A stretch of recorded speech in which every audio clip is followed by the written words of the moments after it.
دنوں میں چند دن بابرکت ہیں، راتوں میں چند راتیں بابرکت ہیں۔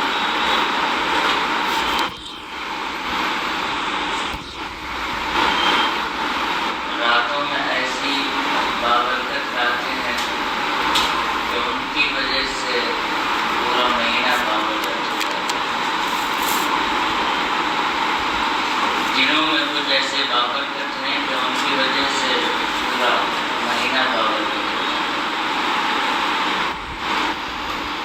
شب معراج کی وجہ سے رجب کا پورا مہینہ بابرکت، شب برات کی وجہ سے پورا شعبان بابرکت، شب قدر لیلۃ القدر کی وجہ سے پورا رمضان بابرکت۔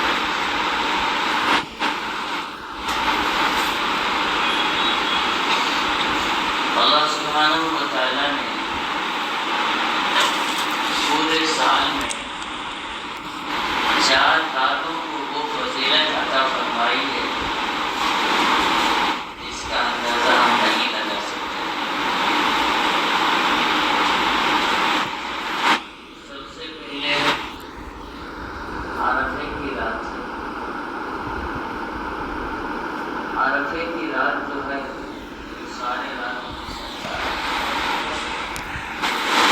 دوسری لیلۃ البراء یعنی 15ویں شعبان، وہ 15ویں رات جو ہے بہت بابرکت ہے۔ اور شب قدر یہ بھی بہت ہی بابرکت رات ہے۔ چوتھے نمبر پر لیلۃ الجائزہ، عید کی رات بابرکت ہے۔ عموماً ہماری غلطی یہ ہوتی ہے کہ رمضان عبادتوں میں گزار دینے کے بعد عید کی رات اس کی اہمیت معلوم نہیں ہے تو ہم بازاروں میں گزار دیتے ہیں، حالانکہ وہ لیلۃ الجائزہ ہے، اس کی بڑی فضیلت ہے، وہ بھی 1000 راتوں سے بہتر ہے۔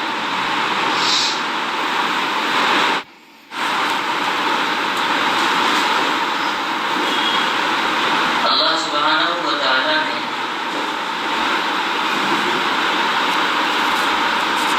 تقدیر 2 قسم کی بنائی ہے۔ ایک کو تقدیر معلق کہا جاتا ہے اور ایک کو تقدیر مبرم کہا جاتا ہے۔ تقدیر مبرم وہ ہے جس میں کوئی رد و بدل نہیں ہے، وہ اٹل ہے۔ تقدیر معلق وہ ہے جس میں تبدیلی آ سکتی ہے۔ حضرت ابن عباس رضی اللہ تعالیٰ عنہ کی ایک روایت ہے جس میں فرماتے ہیں کہ اللہ سبحانہ و تعالیٰ ہر دن 330 مرتبہ تقدیر کی طرف نظر فرماتے ہیں لوح محفوظ، اور اس میں جو رد و بدل ہے وہ فرماتے رہتے ہیں، تو اس کو تقدیر معلق کہا جاتا ہے۔ سیدنا عمر فاروق رضی اللہ تعالیٰ عنہ رحمۃ اللہ میں کھڑے ہو کے رو رہے تھے، گڑ گڑاتے ہوئے فرما رہے تھے، یا اللہ اگر میرا نام نیک بختوں میں ہے تو یا اللہ میری نیک بختی کو باقی رکھیے، مت بدلائیے، اور اگر میرا نام بدبختوں میں ہے، شقاوتوں میں ہے تو یا اللہ آپ اپنے فضل سے میرے نام کو بدل دیجیے، کیونکہ ام الکتاب آپ کے سامنے ہے، لوح محفوظ آپ کے پاس ہے، آپ اپنے فضل سے بدل دیجیے۔ بڑے لوگوں کا یہی حال تھا کہ وہ پاکیزہ ہونے کے باوجود بھی اللہ تعالیٰ سے روتے گڑگڑاتے تھے، اور ہمارا حال کہ ہم گنہگار ہو کر بھی سکون کی زندگی گزارتے ہیں، کبھی ہمیں فکر نہیں ہوتی۔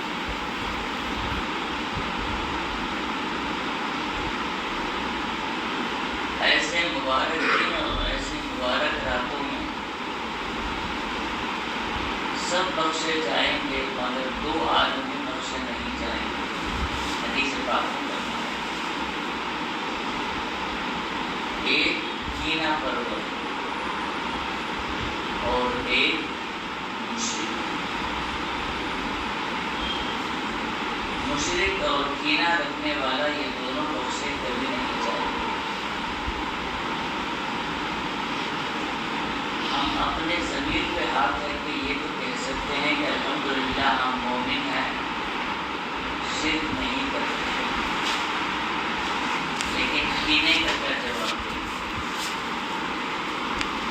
کینہ تو کسی نہ کسی طریقے سے اندر والا ہی جاتا رہتا ہے, کسی نہ کسی کے تعلق سے. پرانی دشمنیاں باقی رہتی ہیں, ان سے ان دشمنیوں کی بنیاد پر ہم پوری اختیار کیے ہوئے ہیں. اس کے لیے بہت بڑے ظرف کی ضرورت ہے. ہم کم ظرفی کی وجہ سے کسی کو معاف کرنے تیار نہیں ہیں, اور جن کے ساتھ ہماری دشمنی اور ہماری دوریاں چل رہی ہیں ان کو ہم برابر نبھاتے ہیں. اس چیز کی طرف توجہ دینی ہے. اور رہا شرک والا مسئلہ, شرک دو قسم کا ہے. ایک کا نام ہے شرک جلی اور ایک کہا جاتا ہے شرک خفی. شرک جلی کا آسان ترجمہ غیر اللہ کے سامنے جھکنے والا, بت پرست, کافر اور مشرک, شرک جلی. اور شرک خفی اپنے نفس کے سامنے جھکنے والا, یہ شرک خفی. اگر ہم سب کے سب اپنا اپنا جائزہ لیں تو شرک خفی میں تو مبتلا ہے. ہمارے سامنے بات چلتی کس کی ہے؟ نفس کی ہے. نفس پرستی ہے. خواجہ صاحب رحمۃ اللہ علیہ فرماتے ہیں خود کے بندے تو ملے اللہ کا بندہ نہ ملا. میں جب دیکھنے کے لیے گیا کہ اللہ کے بندے کہاں ہیں تو خود کے بندے تو تھے. کوئی اپنے مال کو خود بنایا ہوا تھا, کوئی اپنی عزت کو خود بنایا ہوا تھا, کوئی اپنی کرسی کو خود بنایا ہوا تھا, کوئی اپنی شہرت کو خود بنایا ہوا.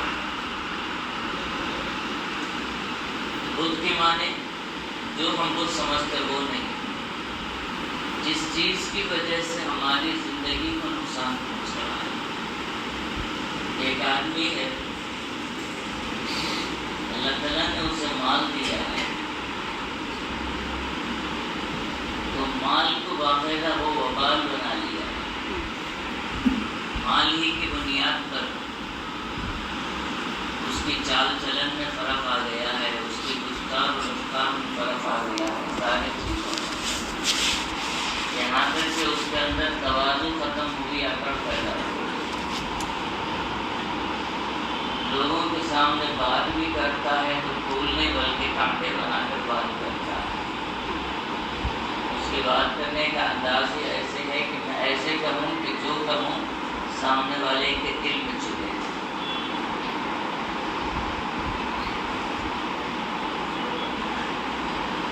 تو یہ مال کا بت ہے.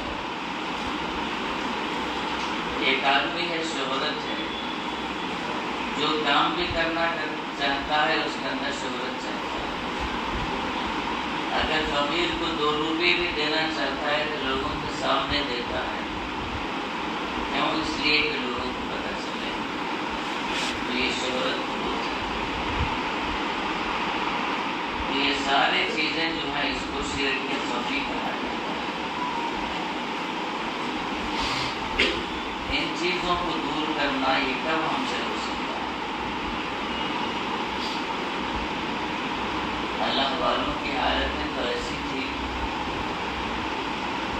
کے سامنے اپنی انا کچھ کی بھی نہیں۔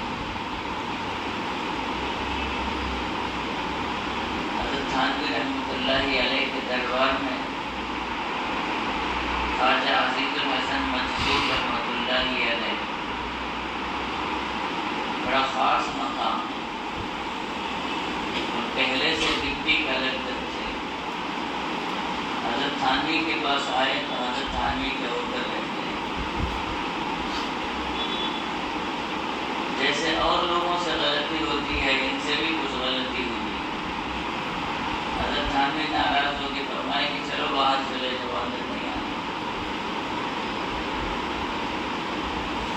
ایک عہدیدار آدمی اور سارے منصب کو چھوڑ کر آیا ہوا آدمی، ان پہ کیسے گزرا ہوگا؟ لیکن ان کا حال یہ ہے کہ وہ سیدھے باہر نکلے، وہ دروازے کے باہر جا کے بیٹھ گئے جہاں جوتے چپل چھوڑے جاتے تھے، اور فرمانے لگے ادھر ادھر نہ کھولیں گے، ادھر ہم در نہ چھوڑیں گے، حکومت اپنے اپنی، کہیں ان کی کہیں میری۔ یعنی اگر وہ دروازہ نہیں کھولنا چاہتے ہیں تو نہیں کھولنے دو، باہر بیٹھا ہوا ہوں، باہر مجھے کون روکنے والا؟ جیسے باہر بھیجنے کی حکومت ان کی ہے تو چپل پہ بیٹھنے کی حکومت میری ہے۔ یہ حال تھا۔ اس کو کہا جاتا ہے نفس کشی۔ اپنے ذات کو پورے طریقے سے ختم کر دینا کہ میں کچھ ہوں ہی نہیں، جو بھی ہوں اللہ کا بندہ ہوں، اس کے احکامات کی پیروی کروں گا۔ تو یہ چیزیں ہونی چاہیے۔ تو ایک تو شرک جلی سے تو ہم پورے طریقے سے اپنے آپ کو پاک کر لیتے ہیں، لیکن شرک خفی ہمارے اندر موجود رہتا ہے۔ اس کا علاج کیسے ہونا چاہیے؟ جب تک ہم اپنے آپ کو سدھارنے کی فکر نہیں کریں گے کچھ ہو نہیں سکتا۔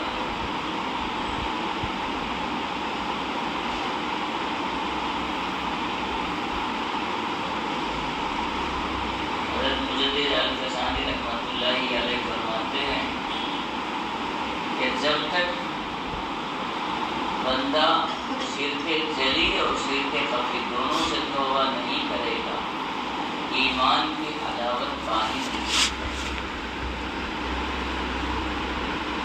آج ہم مومن ہیں لیکن حلاوت ایمانی نصیب ہے کوئی گارنٹی نہیں۔ نمازیں پڑھ رہے ہیں، کیا نمازوں کی جو لذت تھی وہ ہمیں حاصل ہے؟ کوئی گارنٹی نہیں۔ صدقات و خیرات کرتے ہیں، صدقات و خیرات سے جو کیفیت ہمارے اندر پیدا ہونی چاہیے تھی وہ پیدا ہوئی، ہم کچھ نہیں کر سکتے۔ وجہ اس کی یہ ہے کہ شرک جلی سے تو ہم توبہ کر چکے ہیں، شرک خفی سے توبہ نہیں کیے۔ اللہ سبحانہ و تعالیٰ نے قرآن کریم میں پوچھا ہے أَفَرَأَيْتَ مَنِ اتَّخَذَ إِلَٰهَهُ هَوَاهُ۔ اے نبی علیہ السلام، کیا آپ نے ان لوگوں کو دیکھا ہے جنہوں نے اپنی خواہشات کو خدا بنا رکھا ہے؟ اپنے خواہشات کا خدا ہے ان کے پاس، کوئی ان کے خواہشات مس نہیں ہوتے، ہر خواہش کو پوری کرتے ہیں، وہ چاہے جائز خواہش ہو چاہے جائز ناجائز خواہش ہو۔ جب خواہشات کو پورے کرنے کی بات آتی ہے تو ہم اس میں پیچھے نہیں رہتے ہیں۔ انسان کی کوئی حقیقت نہیں، آئے ہیں کس کے لیے؟ آخرت بنانے کے لیے۔ ایک شہزادہ تھا، ایک مسکین فقیر عورت پہ فدا ہو گیا اور بادشاہ پریشان کہ کس پہ فدا ہوا،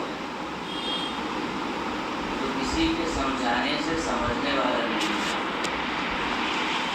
ایک حکیم آیا، حکیم سے بادشاہ نے کہا کہ کہ میں بادشاہ ہوں اور میرا شہزادہ جو ہے ایک فقیرنی کے چکر میں پڑ گیا، آخر میں اس کو کیسے سمجھاؤں؟ حکیم نے کہا کوئی بات نہیں، مجھے 4 دن کا وقت دے دیجیے۔ اب 4 دن اس نے ایسے کیا کہ اس کی موشن کی جو بھی دوائیاں ہیں اس کو دے دیا۔ 4 دن اسے موشن ہو گئے اور خادموں سے کہا جو کچھ موشن ہوگا وہ سارے چیزوں کو ایک تھیلے میں محفوظ کر کے جاؤ۔ 4 دن کے بعد شہزادے کو بھی بلایا گیا، فقیرنی کو بھی بلایا گیا۔ تو شہزادے سے پوچھا گیا آپ کی جو خواہش تھی کیا اس سے آپ کی بیان کر دوں؟ اس نے کہا تو ہو، اس سے کون باہر بیان ہے؟ تو اس نے دوسرا سوال پوچھا تھا اس کا حسن اور جمال کہاں گیا؟ بادشاہ نے کہا وہ باہر رکھا ہوا ہے۔ اس نے پوچھا کہاں رکھا ہوا ہے؟ بادشاہ نے کہا وہ تھیلا لے کے آؤ جس میں اس کی نجاست ہے۔ اس کے سامنے تھیلے رکھ دی گئے، تیرا خاندان، تیرا کیریکٹر اور تیری شہزادگی سب برباد ہونے والی تھی اسی نجاست کے پیچھے، اور اس نجاست کے ذریعے اس کی حسن کو اتار دیا۔ تو ہمیں بھی گناہ کرتے ہوئے یہی سوچنا چاہیے کہ یہ گناہ والی لذت جو ہے ایک نجاست سے زندگی۔ دادا صاحب رحمۃ اللہ علیہ فرماتے تھے لمحوں کی خطا برسوں کی سزا۔ بندہ گناہ کرتے ہوئے لمحوں میں ختم کر دیتا ہے، لیکن اس کی سزا جو ہے برسوں بھگتتا رہتا ہے۔ پرانے اس کے اچھے عمل کو گناہ کی وجہ ضائع کر دیتا ہے اور خون کے آنسوں سالوں روتا رہتا ہے۔ سزا جو ہے وہ لمبی ہے اور خطا جو ہے بہت مختصر ہے۔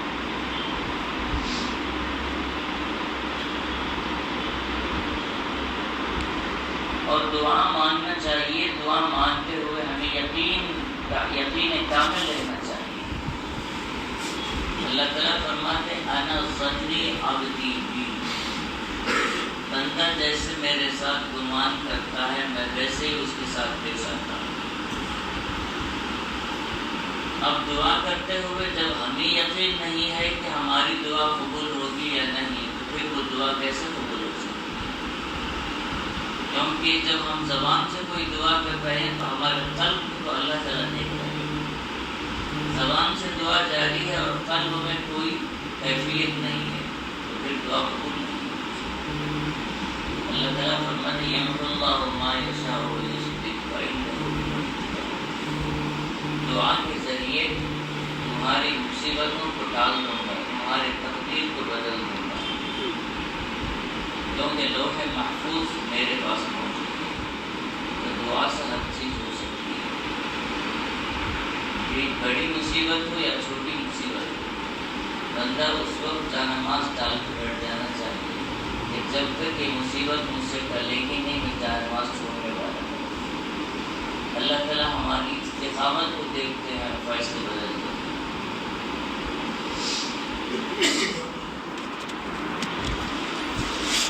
اور دعا جو ہے مانگنا چاہیے، پڑھنا نہیں چاہیے۔ اب ہماری حالت یہ ہے کہ ہم دعا پڑھتے ہیں، دعا مانگتے نہیں۔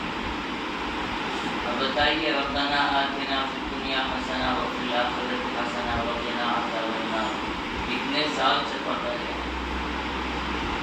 نماز کے بعد پڑھتے ہیں، مانگنا چاہیے۔ ہمیں سمجھنا چاہیے کہ اللہ تعالیٰ اس دعا کے اندر ہمیں کیا بتا رہے ہیں، اور ہم زبان سے ربنا آتنا کہہ رہے ہیں تو اللہ سے کیا مانگ رہے ہیں۔ بندہ کہتا ہے کہ یا اللہ ہمیں دنیا میں بھی اچھی زندگی عطا فرمائے، دنیا میں بھی نیکیوں والی زندگی عطا کیجیے، اطاعت والی زندگی عطا کیجیے، اور فی الآخرۃ حسنہ، اور آخرت میں بھی عزت اور سرخ روئی والی زندگی عطا فرمائیے، ذلت سے بچا لیجیے اور جہنم سے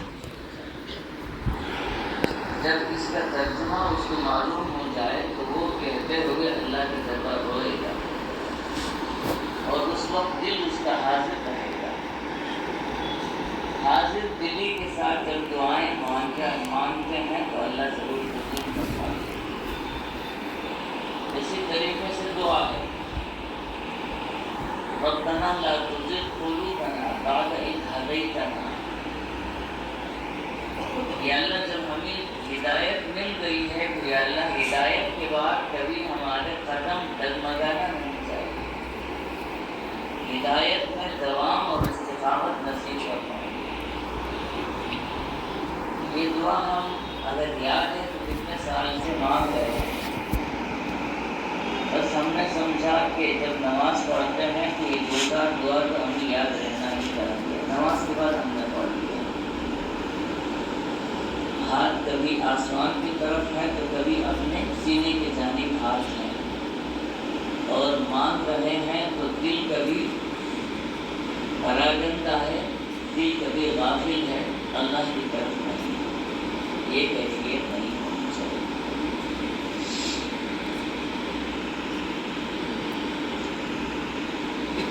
حضرت علی کرم اللہ وجہ فرماتے تھے کہ اگر اللہ سبحانہ و تعالیٰ کو مومن بندے جہنم میں ڈالنا ہوتا تو رمضان جیسی خیر و برکت والی نعمت دیتے ہی تھی. اللہ تعالیٰ نے رمضان جیسے دن دیے ہیں, رمضان جیسے رات دیے ہیں, تو اس کا مطلب یہ ہے کہ اللہ تعالیٰ ہمارے ساتھ بھلائی کا معاملہ کرنا چاہتے ہیں. اور رمضان میں جب ہم عبادتیں کرتے ہیں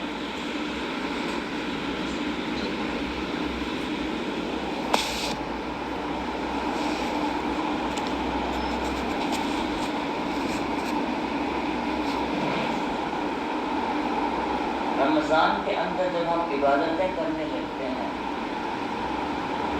تو عبادتوں کی وجہ سے